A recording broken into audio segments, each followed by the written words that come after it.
né? Encaixadinho, beleza. Todos prontos. Tudo acertado. Bom dia aos meus fiéis seguidores. Milhões e milhões de pessoas. Bom dia, meu amor. Até mais tarde. A vocês, milhões e milhões de pessoas, uma boa semana. Ânimo, sorte, sempre muito necessária. A sorte já foi dado vários outros nomes, porque as pessoas não gostam de responsabilizar a casualidade. E a casualidade é praticamente a responsável pela existência de vida neste e em qualquer planeta em que ela possa existir. Mas não tem problema, isso é um modo de ver. Alguns acreditam que essa casualidade tem vários outros nomes. Inspiração, fé, esperança, pensamento positivo.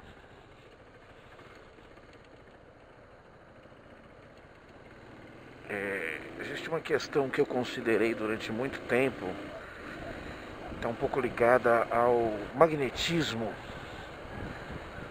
Até porque eu durante um tempo li bastante Paulo Coelho. E aí já viu onde eu vou chegar, né? Eu vou novamente chegar a um momento dogmático, um misticismo, a coisa de que o universo inteiro conspira para realizar os seus desejos a seu favor. Basta você a sacada de palavras, né? É a sacada de palavras daquela linha da autora que ficou trilionária com aquele livro O Segredo, que acho que até virou filme. Não sei.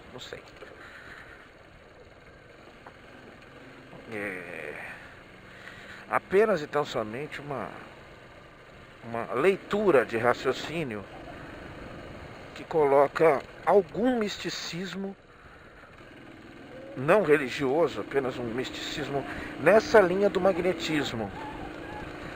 Nessa linha a primeira coisa que deve acontecer para você ter sucesso é a sua linha de pensamento te favorecer a isso. E não está errado. Na verdade, é óbvio até demais. Mas quando você enfeita bem esse conceito, você floreia ele, você põe um perfuminho, põe uma roupa nova, ele parece uma grande novidade, um grande segredo do universo. Assim como as correntes financeiras, né? Chame você do que quiser, marketing direcionado, nova mídia de marketing, enfim, assim como qualquer dessas fórmulas mágicas, ela nunca vai se fechar. O problema não é o fato de não haver condições de todas as pessoas serem felizes. O problema é que, para isso, algumas pessoas vão ter que abrir mão de alguns recursos supérfluos, vários, que já usufruem. E as pessoas não estão interessadas nisso. Então, o tal do segredo, ele é muito prático e básico. Ô, senhorinha, saia do meio da rua, senhorinha. Ela saiu. Pensei que ela estava meio doidinha, vagando.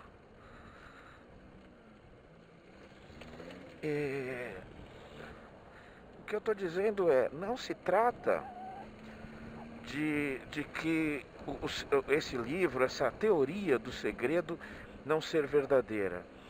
Se trata de que ela não é possível num contexto coletivo. Há uma linha de ajuda no contexto individual, E existem várias fórmulas de se lidar com isso. Tantas e tantas pessoas, depois de atingir um conforto financeiro, um conforto material mais do que suficiente, não se sentem vazias, como eu estava falando semana passada. E é uma característica da gente buscar um pouco mais, ou muito mais. E aí essa pessoa passa um bom tempo se retirando, vivendo dificuldades, apenas pelo fato de que precisa dar um sentido, um norte. E vai muito dentro do que eu tinha falado em relação a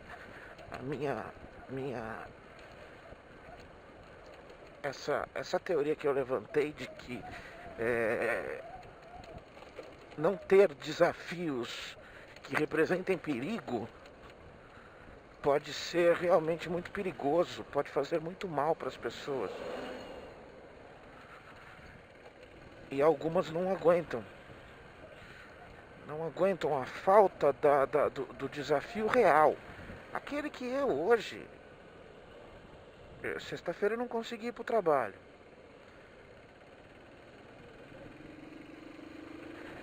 E eu chego no trabalho hoje pensando, tomara que eu vou explicar por quê, pelos problemas que eu tive. E a gente fica pensando, tomara que o chefe não se chateie com isso, não coloque minha posição em jogo por conta disso. É isso, é assim. É assim que deve funcionar. E aí eu vou batalhar mais um pouco, vou correr atrás mais um pouco.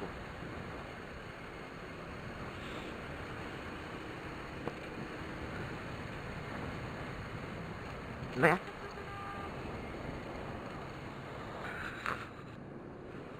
O que aconteceu, filho? Não era comigo não, né? Acho.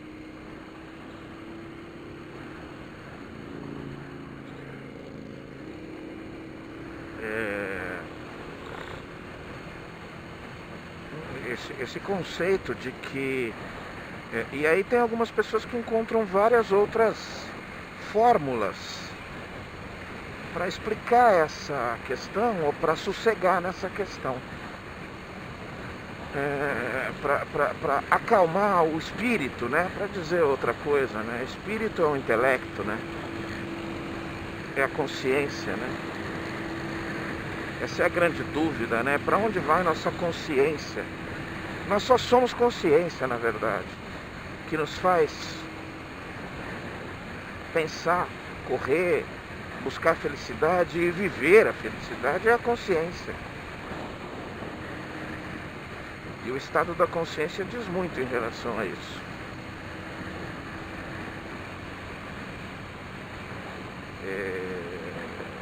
Mas não era aí que eu queria chegar, não. Esse aqui tá indo e voltando, né? Há algumas semanas,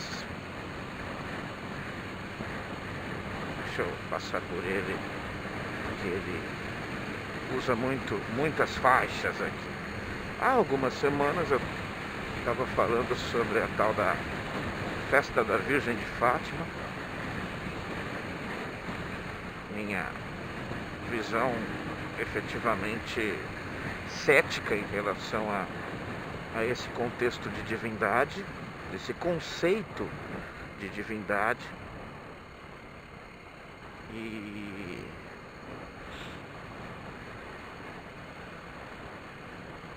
assim, não detalhei muito mais. E hoje estava vendo que lá na freguesia existe uma festa tradicional do Espírito Santo, alguma coisa assim. E há toda uma tradição, gerações e gerações aí, o negócio vai fazer 200 anos, tá? Acho que 196 nesse momento, né? E aí as pessoas continuam. É outro ponto que parece que é muito importante para as pessoas, essa questão da tradição, né? E eu compreendo. Eu já estou chegando numa idade em que algumas coisas já vão se fechando. Eu já não consigo modificar ou pensar sobre algumas coisas. Preciso me esforçar para aceitar a devida maleabilidade nas ideias. Mas algumas coisas já se fecham. Então, explico. Essa festa do Divino Espírito Santo aí, a história, estava na academia ouvindo, né? Assistindo o Bom Dia São Paulo, e ouvindo o porquê, o que acontece e tal. Ai, que beleza. Eu vi o que esse branquinho aqui fez. Não sei se... Volta um pouquinho que você vai ver. Ele à frente simplesmente entrou, mudou de faixa, com uma moto muito próxima dele. Essa festa começou lá em Portugal, aonde supostamente uma rainha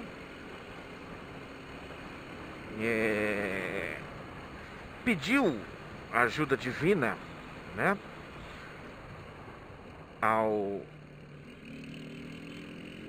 nossa, que perigo, cara. Pediu ajuda divina aos céus, né? E, cara, que bobeira que você fez. Você achava que você ia passar as 4, 5 motos que estavam andando bem na sua frente com essa motoquinha sua? Se você tivesse no mínimo uma Twister ou uma 300, podia ser. E ainda com garupa. Quando acabar, o maluco sou eu. Essa rainha pediu ajuda divina para que houvesse uma intercedência dos céus, do Espírito Santo, segundo a história, segundo a tradição, para que o rei e o príncipe, o filho e o marido, voltassem a se falar. Eles tinham diferenças, tinham rusgas. E prometeu que, caso isso acontecesse, ela dedicaria uma festa ao Divino Espírito Santo. E isso aconteceu, eles acabaram voltando a se falar. E por conta disso, a rainha tradicionalmente, inclusive, passou a obrigação ao reino de que fosse celebrada uma festa naquela época, nessa época específica, né? De alguns dias, para celebrar o Divino Espírito Santo. E a colônia, fazendo parte do Reino de Portugal, também trouxe isso para cá. Essa tradição foi celebrada, nas aspas, por todos os cantos. É uma tradição que também existe em Angola, em Moçambique, Guiné-Bissau, nas regiões católicas do antigo Reino de Portugal, porque a tradição fica. Aí entra o chato, aí entra o imbecil que não tem o que fazer a não ser contestar dogmas. Cabeça vazia, né? Oficina.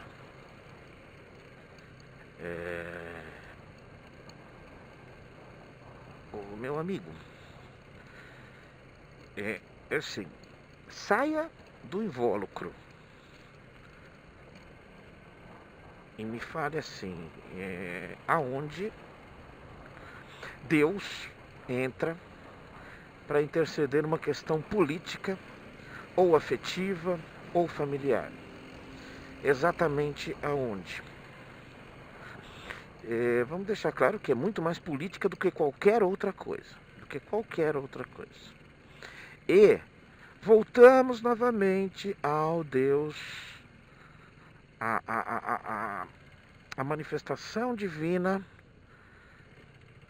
vaidosa, aquela que quer ser lembrada, aquela que precisa ser celebrada pelo simples fato de existir, porque se tem todos os poderes, não fez nada demais. Mas tudo bem, deixa pra lá, deixa pra lá. Eu não... É assim, ao adquirir uma forma de pensamento onde, na minha opinião, fazer a obrigação não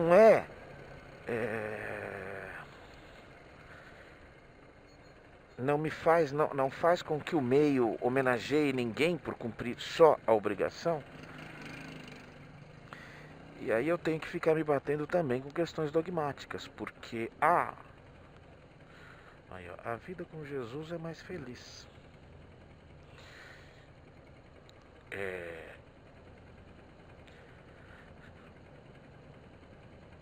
Então me faz também olhar essas questões e lamentar aquele bom e velho pensamento infantil, aquela maneira de pensar de uma forma infantil que nos faz aceitar esse tipo de coisa.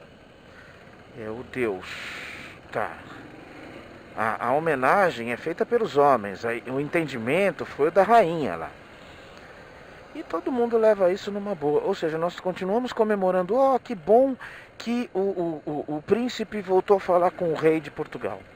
É isso. Obrigado, Deus. Obrigado, Espírito Santo. Depois, acho que daqui a pouco eu falo mais sobre isso. Mas obrigado, entidade divina, por interceder e fazer com que os dois se falassem novamente, porque isso supostamente me ajuda muito.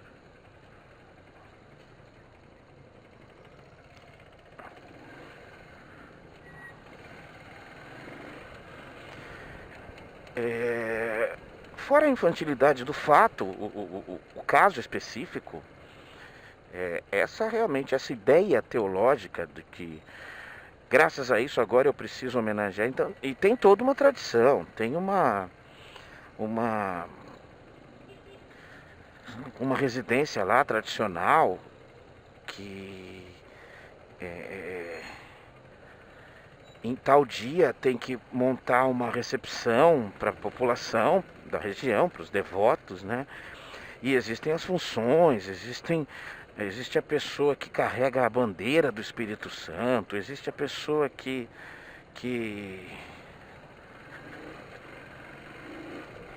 abençoa, existe quem carrega o estandarte do Espírito Santo, que é uma imagem de uma pomba, pura e simplesmente, uma pomba branca, e depois ela é levada em procissão por uma população que entoa cânticos, uma banda é contratada ou é doada, é cedida ao evento, e depois sobem essa imagem desse Espírito Santo, a imagem de um Espírito, ok, tá bom, o simbolismo, vai, sobem a um pedestal alto na frente da igreja e ele fica lá até um dia, provavelmente o dia de Pentecostes, que é no domingo que vem este ano. São festas variáveis, né? São festas, datas móveis, né? Tá muito certo, você foi e depois parou.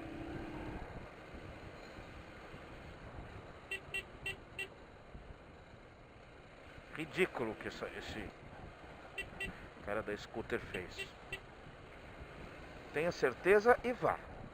Não fica indo e voltando não, que você ferra com todo mundo, inclusive com você mesmo. Mas vamos lá. E aí, em Pentecostes é comemorada a revelação do Espírito Santo, né? Teoricamente, na montagem das regras católicas, essa é uma festa explicitamente católica, embora todos os cristãos acreditam no Espírito Santo. Linhas evangélicas são muito mais fortes nesse conceito de Espírito Santo, justamente que é fácil de lidar com isso, né? Vamos deixar claro, né? Então a festa de Pentecostes vem fechar um processo de que após a ressurreição, teoricamente parece que Cristo ficou na terra, ficou com os discípulos, ensinando-os, encorajando-os e, enfim, explicando o que precisava ser feito.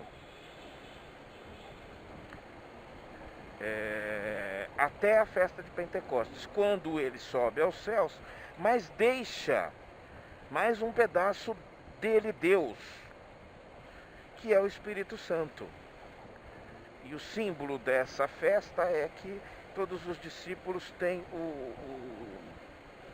uma labareda de fogo na testa. É um simbolismo sobre o ânimo, sobre o fogo da verdade que deve ser espalhado, né? E tradicionalmente é isso, é basicamente a concepção, é o início, o primeiro momento da concepção do tal do Espírito Santo. Então, supostamente, Deus é Pai, é o Criador do céu e da terra, do universo, do tudo e do todos, é o começo, meio e fim, é o Guitã, né? Bem cantado por Raul Seixas.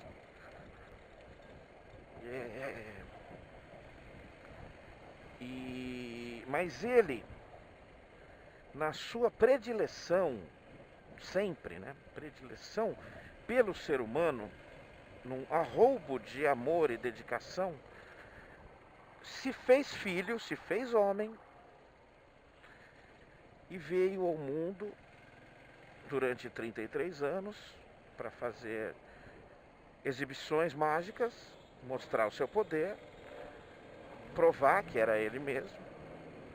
Embora estando aqui como homem, sempre se disse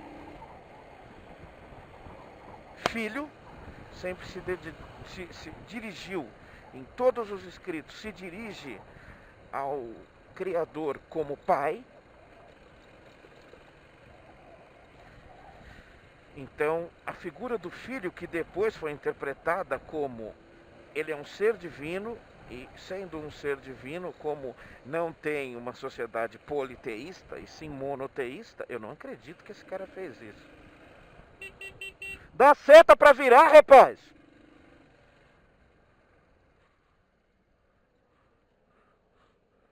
Impressionante, cara. É assim, eu vou continuar reto e dane-se quem tiver comigo, cara. Ele xingou? Não olhou bonitinho, mas pelo menos não xingar já é alguma coisa, dá vontade de voltar, mano. Não, a gente passa por isso o tempo inteiro, mas meu, enche o saco, cara. Boa sorte, meu velho. Vai lá, vai lá.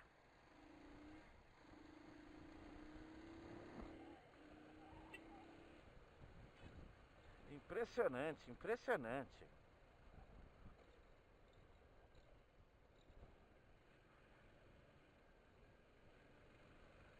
Aqui, ó, Hospital São Luís, aquele prédio ali.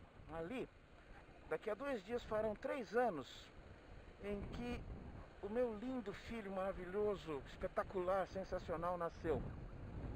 E ontem chegou ao mundo o pequeno Davi, filho do meu queridíssimo amigo Israel e da queridíssima amiga Miriam, de uma família extremamente importante para nós, muitos amigos da gente.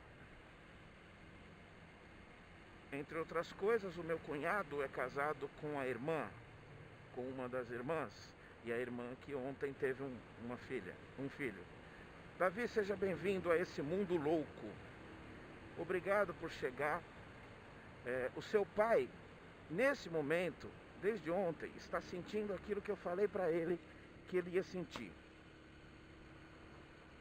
Eu tenho certeza, quando eu ouvir, não sei se eu consigo vir aqui no hospital, mas quando eu ouvir, eu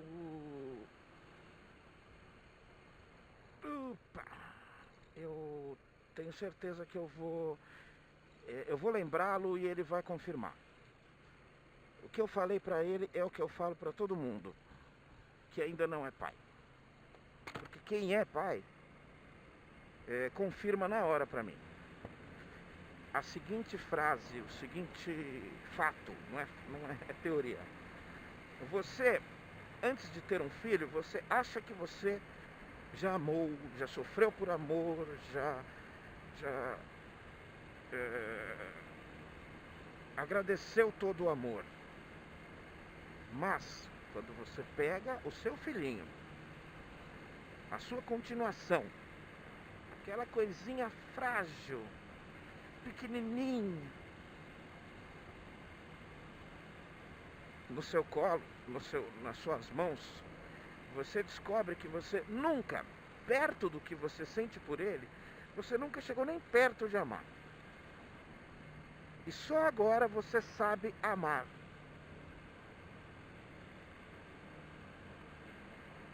E o Israel, o seu Lobato, já explico isso, acabou de ter essa sensação. Ele é um grande cara, sujeito muito, muito do bem. Tenho certeza que temos enormes diferenças de pensamento, mas também nós temos certeza do quanto nos queremos bem. É um cara extremamente carinhoso, é um cara correto, decente, digno, um cara de índole inquestionável. A alma. E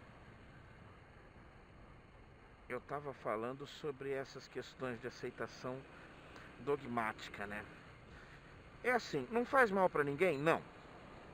Movimenta aí algum pedacinho de comércio, de pessoas que vendem suas coisinhas, fazem suas coisinhas.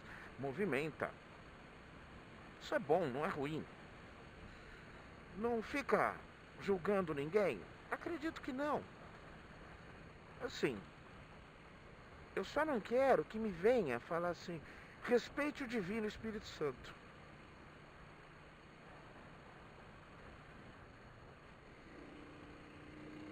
É só aí que eu vou ficar chateado. Mas, porque você não vai estar me respeitando. E é claro que eu não falto com o respeito com as crenças das pessoas. Eu só, aqui no meu canalzinho, visto por milhões e milhões de pessoas, né? Nesse canalzinho eu tenho o direito. E moralmente, intelectualmente, eu tenho o dever de colocar a minha posição em relação a esses fatos. Uma enorme maioria de tradições carrega o mesmo contexto para mim. É bobo demais, é infantil demais,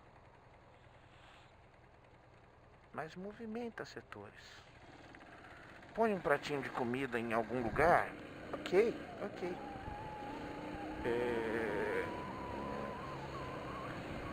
Se as tradições caíssem, se as questões dogmáticas fossem completamente diluídas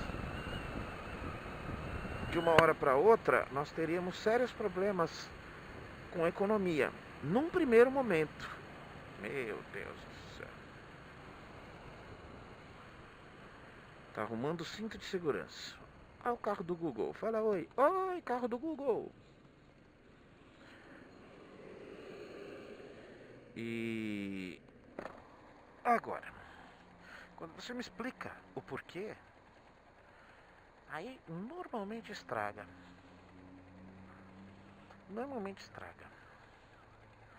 Vamos dizer assim, toda sexta-feira santa minha mulher faz peixe. Ou reúne família e come o bendito bacalhau, que triplica de preço nessa época.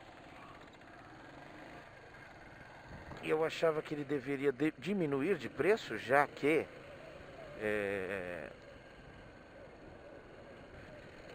vende mais, né? Mais quantidade, então o vendedor poderia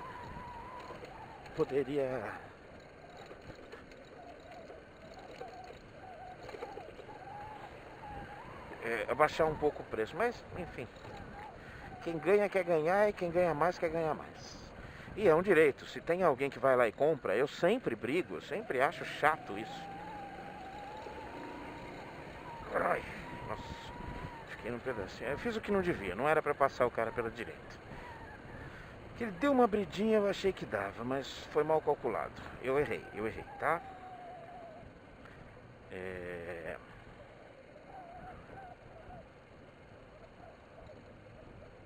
Tava falando, acho que sobre os dogmas, né?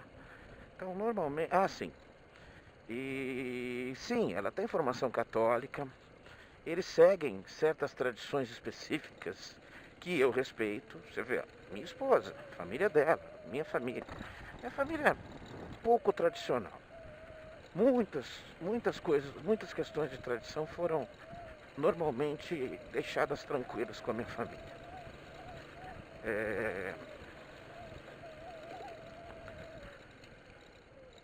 Agora, eu poderia.